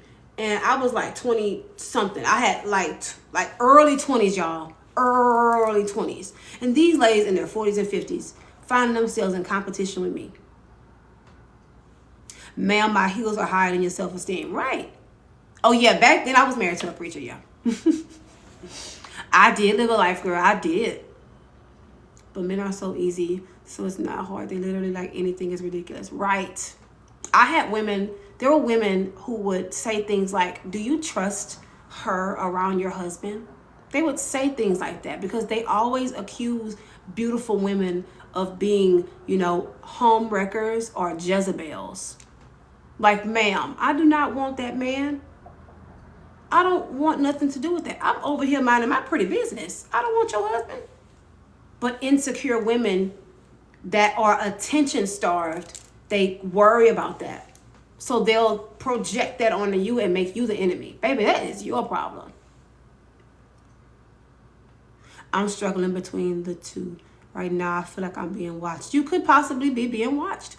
How was it being married to a preacher? So him and I are really cool. He's a really cool person. We're just better off, you know, not together. But being, you know, in that situation, being married to a preacher was very tough because you felt pressure to be perfect.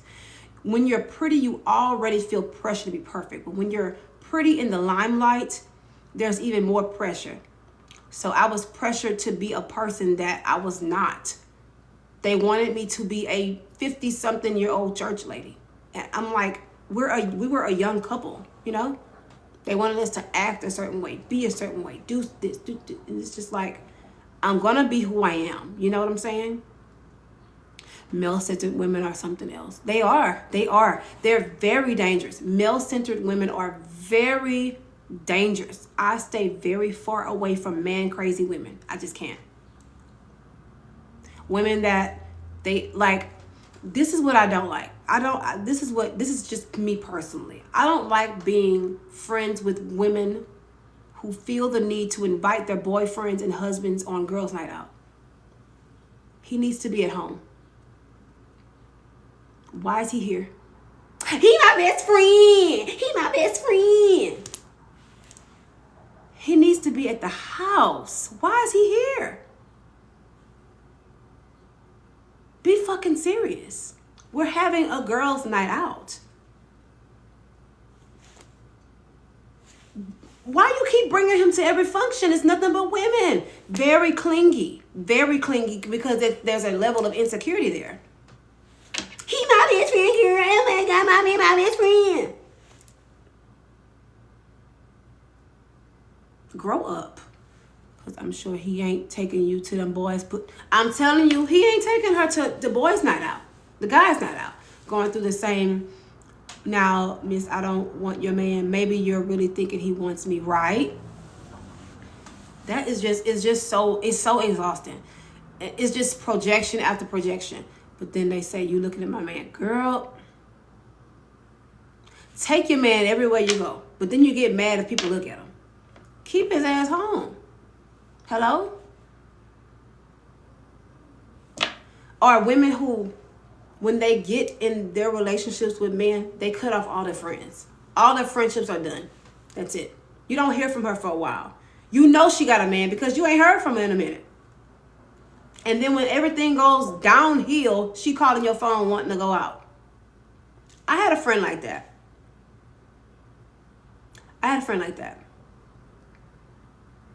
And every time she talks to me, she's either going through something with her dude or going through something in life. But when everything's okay, I don't hear from her. You don't want people like that in your life. I'm so grateful I've reached a point of self-actualization where I don't allow shit like that in my life no more. I just don't. It's like, if you got all kind of chaos going on or you just so wrapped up in your man, girl, get away from me. Because I know your life is chaotic. Your life is chaotic. If a man is the center of your life, I know you got drama. I just know you do. My nerves too bad to deal with that. No, thank you. Girl, I'm telling you.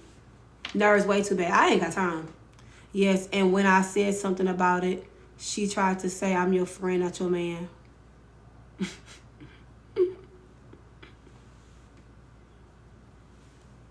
They will flip it on you very quickly.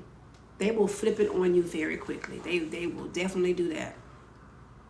Because I feel like women a lot of times prioritize their romantic relationships over everything. And that's not healthy. Because then what you do is you put too much pressure on your partner to fulfill needs that you're supposed to fulfill for yourself and your other relationships. You're not going to get your emotional needs met from men. It's going to come from other women. And this is why it's so important to have communities of women that come together. You are not going to get your emotional needs met by men because they don't operate like that. They just don't. Men don't love like women. Men don't think like women. So to expect a man to get in a woman's place and cater to your emotional needs it's really crazy because they literally don't. And some do try. But ultimately, it just becomes too much. I heard someone say that women and men are incompatible. I 100% agree with that, and this is why I don't talk about relationships. Because I agree with that 100%. If you really, really think about it, like if you really think about it, not compatible. The other person is always trying to make the other be like them. You get with the man and then you try to contort him into a woman. He gets with the woman and tries to contort her into a man. It's not going to work, babe. I don't believe opposites attract. I believe like attracts like. That's what I believe. Like attracts like.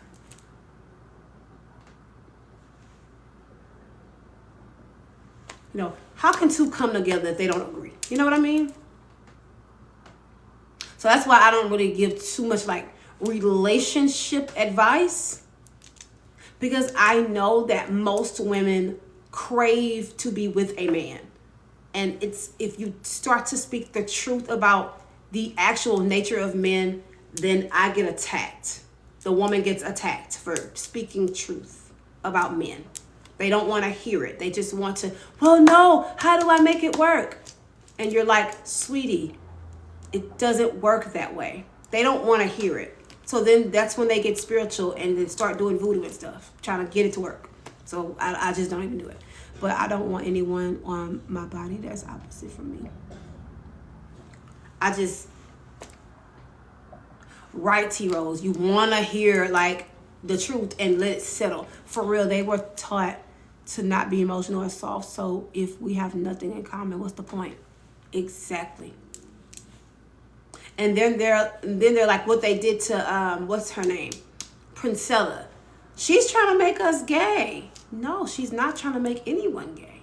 She's trying to explain to you the true nature of men, and you refuse to hear it because you like penetration, babe. Like let's just be real. You just want to be penetrated. The need to be penetrated by a man. Like that's where it comes from. Like, let's call a thing. Bell Hooks even said it in her book. Yeah. If there's no, you can't come together, then what's the point? There's good toys for that. Right. So I just be like, I don't know what's the point in even dealing with that. And then it's so easy for me to say that because I'm a lesbian. So this is why I don't like to get in those conversations for real, because I get attacked. It's like, well, why you like women? And your wife look like a man. It's just like, my wife doesn't look like a man. She's a stud. She's a masculine presenting woman. She's still a woman. She's still feminine. She just dresses in guys' clothing. You know what I mean? Hold on. Reading y'all's comments. Women were raised to practice love, not men. Right. Women were actually raised to practice servitude. We were raised to practice servitude. Like in love's place. Like what we're willing to give and do. That's how we show love. What we're willing to endure. That's how we show love. Now, we know that's not true. That's not love. Love is not slavery or servitude, but that's how we've been raised or we've been taught, or that internal thing where we want to show people that we're good. Right. And you have nothing to prove. See, I mean, look how they treated women way back then, like we were nothing but tools. Right. And that's so far from the truth. We are human beings with emotions, feelings. I'm trying to push this back. With emotions, with feelings, with thought. You know, we're not objects to be used and discarded. The issue is the way that women crave or long for attention and affection, so they end up putting themselves in situations where they are discarded and used. And then it's just a continuous cycle of being discarded and used, because you don't stop and say, wait, this can't be right. Every time I get in this situation, it's the same shit. It's just the same all the time. Like, when do I decide enough is enough? You know what I mean? So that's why I don't really get into relationships. But that's definitely how I feel. I just don't see the point on it. Why do some pretty women like confident, knowledgeable women until why do some pretty women like confident, knowledgeable women until it matches theirs? What do you mean? Like, why do they like confident, knowledgeable? Oh, I think I know what you mean. It's about competition. That's what that is. So there's this thing with women that, you know, women feel like there should only be one, you know? So when you come in contact with a woman that's more powerful than you, you know, it can inspire you, or it can make you feel that twinge of jealousy, like you feel like something is wrong with you or something like that. But then there's another end to it. That woman is in her power and stuff, but she could also have a superiority complex to where she wants you to stay under. Like, she wants you to energetically stay under, and you rise up, you become her competition. It's very strange. Men don't move off emotions, but they own desires. It's so easy for them to move. Yeah, because men don't operate like women do. They are very self-serving. And they're self-serving, and they're able to be self-serving to women because they know women are the opposite. They're self-sacrificing. So when a woman becomes self-serving, that's when it's an issue. This is why so many independent women are being, you know, talked about, and they're told different things like, you'll never find a man, and da, da, da. Men don't want women to be self-serving, because that would suggest that that woman recognizes her power. They don't want you to know how powerful you are, because they want to take it from you. How would they get what they want from you if you know how to guard yourself and how to think of only yourself? Now, what's not self-serving is to try to get back at a guy by sleeping with a bunch of people, because it's not the same.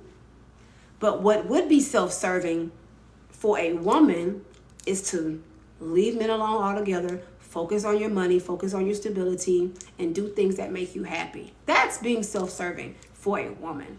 For a man, it's just being trifling, doing all kinds of stuff. So you can't mirror the way that men are self-serving. You have to become an actualized woman and be self-serving in that way. You see, that's why they stripped it away back then, and they're trying to do it again. It ain't gonna work. Right. If women would wake up and really tap into their power and become self-actualized people, we could really do some great stuff in this world. But until then, it's just going to be how it is. We're going to have a very small sector of women who are actually waking up. I mean, it is happening. There is a small sector of women who are actually waking up, and they're choosing to opt out of the whole deal. But there's so many women. There's always going to be a woman willing to serve a man, willing to give herself to a man, willing to lay her life on the line for a man. There's always going to be a woman willing, because everyone has to wake up to in their own time. So just be glad it ain't you, girl. Let 60 Pooh over there do it. Let her do it. As long as it ain't you. Okay. No, ma'am. I don't know what I'm eating today, y'all. I'm so hungry. I ate some leftovers from last night. And I don't know what. Oh, Lord, I forgot to take that meat out. I forgot to take that meat out last night. I'm awake, y'all. Thank y'all. Thank God. I appreciate all the women who came before me and taught me the way. Right? I appreciate the fact that I didn't know things and I had to learn it on my own. And man, I don't know. I'm very grateful. I really am. And you know what, too? I don't like my mom and just women before me.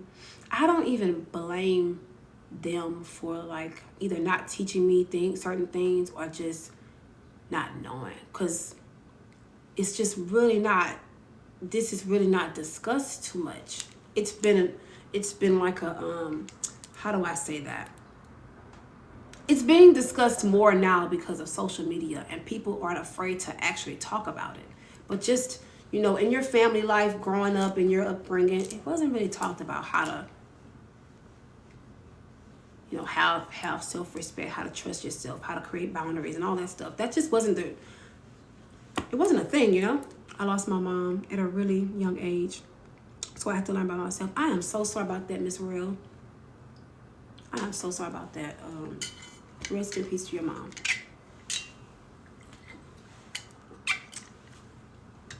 And see, this is why the work that I do and the work that many other women are doing in regards to helping women is so important, because it's things like that, you know, losing your mom at a young age, or not having a healthy relationship with your mom, or just with women, period. It's very important for us to come to the realization of our own life, our own strength and power, so we can help somebody else. You know what I'm saying? Women back then didn't know. They were manipulated and told many lies. That's true. Yeah, I had and still learning everything now. I felt like I was behind the power curve for my age. Right. And I think, well, I can think of many women that I grew up around back in the days that said to never get married, or they said to always have your own money. I do remember a few women in my lifetime saying that. Always have your own money. Don't depend on a man. They never said why. They never like went into detail about it. I just remember them saying to always have your own money and to never depend on a man. I do remember quite a few women saying that back in the days. Yeah. And now I totally get it. I totally get it. And it's not necessarily because you don't want to put yourself in a situation you can't get out of. It's really because you're responsible for yourself. And that is what you're supposed to do. My mom always said to have your own, have your independence. Right. And my husband still doesn't understand why I keep a small stash of cash. Right. You never want to lend your power over completely to another person, because people are people. People do people stuff, you know? Me too, the elderly women told me they regretted it and wish they knew better. Right. A lot of elders said important things without explaining. Right, Miss Nisha. I wish they would have went into further detail, because I really believe the details matter. I believe the details matter a lot, because you go through life bumping your head trying to figure it out. And I mean, it's important to bump your head a few times in life, because it does develop your character. It does, you know, it definitely develops your character. But I just feel like if they would have went into a little detail, like help us out a little bit, tell us a little bit more, you know, go into detail just a little bit. But I am grateful that a lot of us are doing this type of work and can really like delve into it, especially those of us who have the experience. I have the experience. I know what it's like to completely depend on a man, and I absolutely hated it. Absolutely hated it. I did the stay-at-home mom thing for I didn't do it for very long because I got bored. I got bored, one, and two, I didn't have any money, and I wanted my own money. And a lot of these guys that want you to do the stay-at-home mom thing, or they want you to stay at home and don't work, and they don't have the means to actually provide a sustainable life. They just want to be able to say they pay the bills. But like, what about all the other shit? You know what I mean? I like nice clothes. They don't have to be expensive, but I like to look nice. I like to go places. I like to, travel a little bit here and there. A little road trip here and there. I like to be able to eat things that I like to eat, buy little handbags and take the kids places. Like, you know what I mean? Just to be able to say, well, my wife stays home and I pay the bills. That's not enough. The older you get, the more you're going to want out of life. And that's definitely something I recognize. Ooh, excuse me. The older you get, the more you're going to want out of life. So you marry a guy at 25, him being able to pay the rent and the light bill is cool, but like 10 years later, you're going to want more. You know what I'm saying? Yes, we need good pocket money, right? It benefits them, not the woman. Exactly. And then what happens is the more you stay out of work, the less money you have going toward retirement. Hey, 41, the more you stay out of work, the less money you have toward retirement. God, I can't talk. I'm currently reading this book. I've been reading it for some months because you got to read it in chunks. It's called Smart Women Finish Last. I'm sorry, Smart Women Finish Rich. That's the name of the book. Smart Women Finish Rich. It's by David Bach, and he talks about stuff like that, about how most women, they get married, and then what happens is the husband usually either dies or leaves. He'll leave and for another woman, and the wife has absolutely nothing to show for it because she stayed home with kids. So she has to start over in dire straits. She has to go back to either living with parents or living impoverished and having to work a minimum wage job because she doesn't have, she hasn't developed her skills, and over the last 20 years being married, staying home and stuff like that, Or the guy dies and he leaves absolutely no money in retirement. You know what I mean? It happens all the time. It happens all the time. So that's why it's so important for women to have employment, or get those degrees, have a business, have several businesses, invest, learn about investing. It is a lot. There's a lot of jargon in the investment spaces. You know what I mean? But invest. Even if it's $100 a month, invest something towards a stock, Invest something in the stock market. If you have a 9 to 5, invest at least 15%, 10% of your income into your 401k so that over time you can have money in your retirement. You know what I'm saying? That stuff is important because you're going to want to live a comfortable life. That's how many women get stuck in bad situations when it comes to financial dependency, right? So that's why I don't really 100% agree with a woman she's just at home. She doesn't have anything going on for herself. She's just at home and the husband is doing everything. He's paying all the bills and I really feel like if you are too stuck in your feminine energy, you get very lazy. You get real lazy. So you can't be lazy. You don't want to do nothing. You don't want to go nowhere. You don't want to, where's your creative spark? As a feminine woman, you need that creative spark.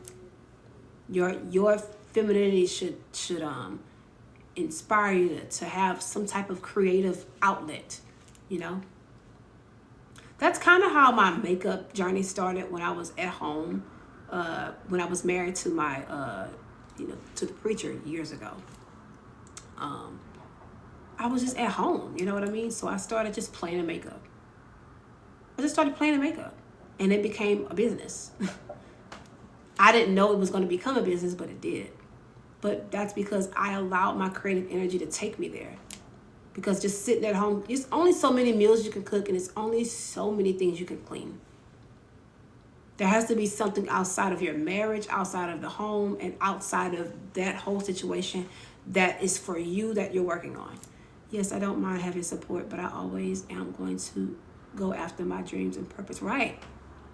Right. And God gave us all the tools necessary in order to do that. Hey, baby. Hey. You look so cute. Thank you. Hey. Hey. Where you going? I'm about to change into Huh? something. Where you going? About to go work, make some money. Oh, you leaving me? In a minute. Hmm. Well, come back. I will. Oh, make sure you're ready. Oh, when you come back? By 8 o'clock. All right. We're going somewhere tonight. We go somewhere at least twice a Be week. ready at 8 o'clock. 8 o'clock? Okay, I'll think about it. We try to make sure we always go out and have a good time. That keeps the spark going in your relationship. You gotta go out, you know? Have fun. We have a lot of fun together. Let's see. Them time frames, childhood. Yeah, but it's so important to, yeah, she gave me a time frame because she already know. But it's so important for women to just have something for yourself. And I think that's the reason why my other video is kind of circulating right now. The one about, if you're pretty, start your own business. I think it's so important as a beautiful woman to have your own business. I really do. Because these jobs will wear you out. After a while, you're going to get worn out. Because they're going to just keep doing the thing. The bullying, the hazing, the negative, the this, that, that. Now, I'm not saying quit your job. Don't quit your job if, because you got to have your needs met. But if you can save money to a point that can kind of carry you for a little bit, start your business. Start a business. Start a business. Oh yeah. I believe that every beautiful woman should have some type of creative outlet. Something. 9 to 5s are not conducive for pretty women. They're not. They're not. And it's not to say pretty women don't need to work. That and what, baby? Tonight? Yeah. I guess because it's the 90s, right? Is it? Nah, niggas, nah. It's just it's just a house party, girl. Oh, okay. It's not the movie house party. It's just a... Okay, well, yeah, that's cool. I'll wear something. I'll wear my little blue thing or something to go with that. Like my khaki pants? Yeah, oh, that'd be good. That'd be good. And your, what shoes? You got some brown shoes in there, don't you? No, they like green and beige. I don't know why I thought you had some, I thought you had some brown Sperry's in there. I don't know what them shoes is, girl. Oh, Lord. Yes, I can't keep a job due to the workers constantly targeting me and talking to me like a child. I completely understand. You see, I need help starting a business. Book a call with me. I can help you with that. Book a call with me. I can help you figure out exactly what your passion is. Like what your passion is, what you're actually good at, and help you get started. I can help you with that. Book a call with me. I got you. I got you. I got you. I'm going to be level my skills so I can get higher pay, but I really don't want to work in corporate. Right. There's a man in here. Oh, good. So I have it. The list is on my website. So go to the click on my website. You're gonna fill out a form because it's three different tiers. So you have a 25-minute call, you have a 45-minute call, and an hour-long call. So after you fill out that form, it'll pop up. If there's a man in here, sir, hi, how are you? This is a ladies' conversation. So just act like you got some sense. What do I recommend? I always recommend the 45-minute one because it's like right in the middle.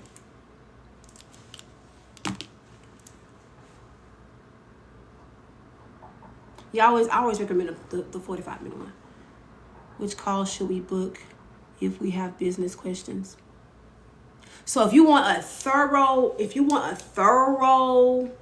like full-on, just thorough synopsis, I would do the hour-long call. If you have a whole lot of questions, I would do the hour-long call. I desire sisterhood, but women's natural competitiveness often makes it hard to find. Right. It is an instinctive thing with women to be competitive. See, can we be the pink hats? Like the red? Wait, the pink hats? I need help with deciding which business to choose. I can help you with that, Miss Nisha. Book a call. I can help you with that. Now, I did do a video, guys, on I gave like a few business ideas. It's pinned at the very top of my page. I did do that video, but if you need further like information about stuff or just how to get started and all, I'll help with that. Book a call. I got you. And then once you book it, message me and let me know what time you're available, or if you want to do it today, or if you want to do it tomorrow. What, baby? What's wrong? Look for Your shoes? They not under the bed? Got them? Oh, you leaving me? It's okay. I'll be back. She's leaving me.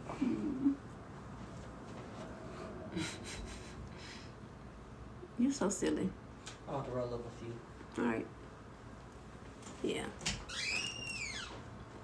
If y'all need help with like business ideas or just how to get started, y'all book a call with me. I got you. Cause it's not as hard as people think it is.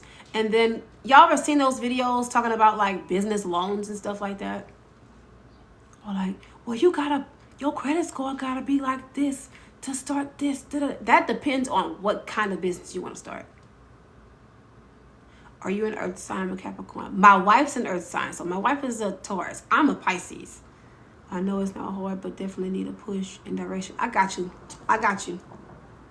Because I want to do things my way, right? And that's how it should be. We should be able to wake up in the morning and just be like, all right, I want to make this amount of money today. I'm going to do these calls, or I'm going to do this, or you should be able to just decide what you want to do with your time and have the luxury of doing that. Or if you just want to take a complete day off from your business, it should be, good. You know what I mean? Yeah. Excuse me. Now, once you start, this is something I struggle with. This is something I struggled with for a long time. Once you start, don't stop. Don't stop. Enjoy life like I want it to be fun for me. Right. What you got going on, girl? What you doing? I dropped my grinder. What's wrong with you? Now, once you get started, don't stop. So being inconsistent and staying disciplined, right, and time management, we're going to talk about that too. Like in the coaching call. Because I know for the average woman, that's a struggle. You've been so consistent on here. I see your dedication. Thank you, honey. And I really feel like, because I used to do stuff like this on other platforms, right? But as soon as a challenge would come my way, I would stop. I've learned how to get a handle on that stuff, because challenges are gonna come. It's like part of it, but it's like, hey, you gotta do it anyway. It's you. I'm counting on me, so I gotta do this. Yeah, girl, depression is challenging. It is. It's really just your depression. What I learned about depression is your mind's way of telling you that something needs to change. That's how I look at depression now. When you start feeling depressed about something, that is your body's way of telling you that something around you or within you needs to change. It needs to shift. That's depression. That, to me, that's depression.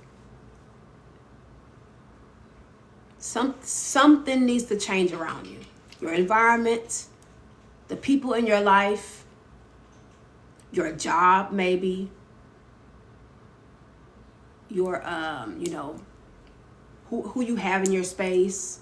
Maybe it's something you need to heal within yourself, like something you haven't addressed yet. Because remember I said earlier, y'all, when we don't express our emotions, they get stuck in the body.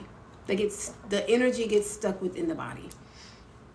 So sometimes it will show up as depression, or it'll show up as anxiety, or show up as intestinal issues, or show up as liver problems, or show up as upper respiratory issues, or show up as issues with your limbs or your bones or something, it shows up within the body when you don't express your emotions, when you don't do that, you know. Yes, I've been stuck in the loop, and my mind and body knows this is not who I am. I need to create exactly your sacral chakra and your that solar plexus is just all out of whack, and your root. All your lower chakras are all out of whack when you start feeling depressed. When I get depressed, I add more colors to my home. Yes, that's why I love getting dressed up and wearing colors and having all kind of cute little colorful pink things around me, because it raises my vibration. It makes me it just makes me so happy. It just does. Like when I go in my closet, it's every color in the rainbow. So when I get dressed, it's not a chore. It's fun. It's like, oh, I gotta get dressed today. Or like things around my house, like my pink, Dutch oven, my pink tea kettle, my pink cutting board, my pink knives, pink rugs, pink this, pink that. Everything around me is colorful and bright and vibrant, and it helps curb that depression or that that energy coming on. And I always try to make sure I'm in my creative all the time. I'm always creating stuff, always. Like don't ever stop creating. That's your natural gift as a woman. Like we have a natural ability to create because of our womb space. You know what I mean? So we should always be creating something. Usually women like to create chaos, but that's not what we're supposed to be creating. Not chaos, but definitely always in creation mode. Yes, indeed. Oh, I'm so hungry. Babe, what you eating? You gonna eat something? I ate some of my leftover wings. Oh yeah. Why, you need some? No, I'm gonna just eat it after I get off the live. I got that them tenders in there. Oh, you still got some more? Mm-hmm. He gonna have food there. Ooh. I don't know. Oh. I like to eat, y'all. I don't eat much, but I do like to eat. I'm hungry. Well, if that be all, if y'all have any more questions, y'all can go ahead and book me for your sessions. Grab the ebook if you haven't gotten the ebook already. It's really good. Thank you, Diamond. Yeah, go ahead and book your sessions with me. I have a 25-minute, 45-minute, and 1 hour coaching session. I love you, baby. All right. Hi, y'all. Bye, y'all.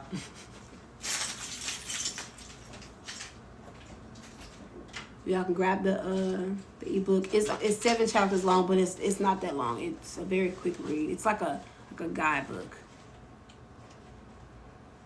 I have more coming. I have more products coming. Just stay tuned. Hopefully what I'm waiting on comes in next week. But stay tuned for that. I'm also working on a masterclass at the moment as well. So that's gonna be fun. So y'all stay tuned. I usually like to put stuff like that in the stories. So y'all stay tuned. Thank y'all for joining me today in the live. We got almost 24K likes. I love y'all. Y'all show up for your girl. I appreciate y'all.